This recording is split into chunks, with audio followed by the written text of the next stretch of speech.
দ্বিতীয় সর্বোচ্চ তাপমাত্রা। দেশের 153টি স্থানের মধ্যে 62টিতে জুলাই মাসে তাদের নতুন সর্বোচ্চ রেকর্ড সৃষ্টি হয়েছে।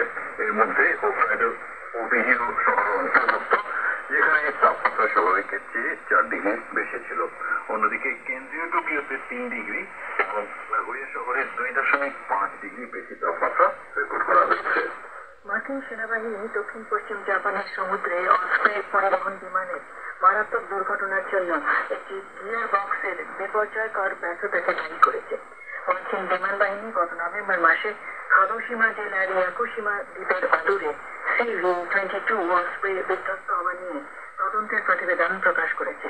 এতে বিমানের আরোহী 8 জন ক্রু সদস্যের সবাই মারা যান। প্রতিবেদনে বলা হয় যে বিমানের বাঁ দিকের গিয়ার বক্সের ব্যর্থতা সম্ভবত একটি গিয়ারে ফাটল এবং বিয়ারিং বক্সের অতি ব্যবহারজনিত ফাটলের কারণে হয়েছিল। গিয়ার বক্স প্রোপ্রোটর নামে পরিচিত এক ধরনের বিমানের রোটরে শক্তি প্রেরণ করে।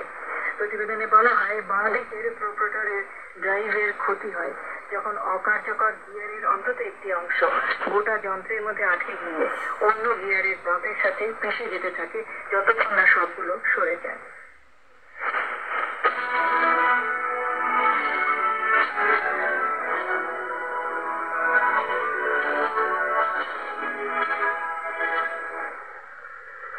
খবর শুনছেন NHK ওয়ার্ল্ড জাপান থেকে। লেবাননে ইরান সমর্থিত শিয়া মুসলিম গোষ্ঠী হিজবুল্লাহর একজন নেতা তাদের জ্যেষ্ঠ কমান্ডার এবং হামাসের শীর্ষ রাজনৈতিক নেতাকে হত্যার পর ইসরায়েলের বিরুদ্ধে হামলার প্রস্তুতি ইঙ্গিত দিয়েছেন। হাসান নাসরুল্লাহ বৃহস্পতিবার বলেছেন যে যুদ্ধ একটি নতুন পর্যায়ে উন্নীত হয়েছে এবং শত্রুদের প্রতিশোধের বিষয়টি মাথায় রাখা উচিত।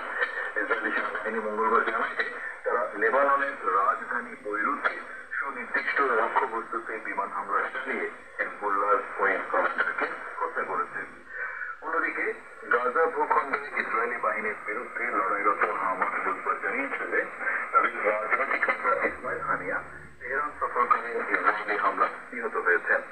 ইসরায়েল ইরানের রাজধানীতে হামলার দায় স্বীকার না করলেও ইরানের সর্বোচ্চ নেতা আয়াতুল্লাহ আলী খামেনি বলেছেন যে তার জনগণ হানিয়ার মৃত্যুর প্রতিশোধ নেওয়া তাদের কর্তব্য বলে মনে করে।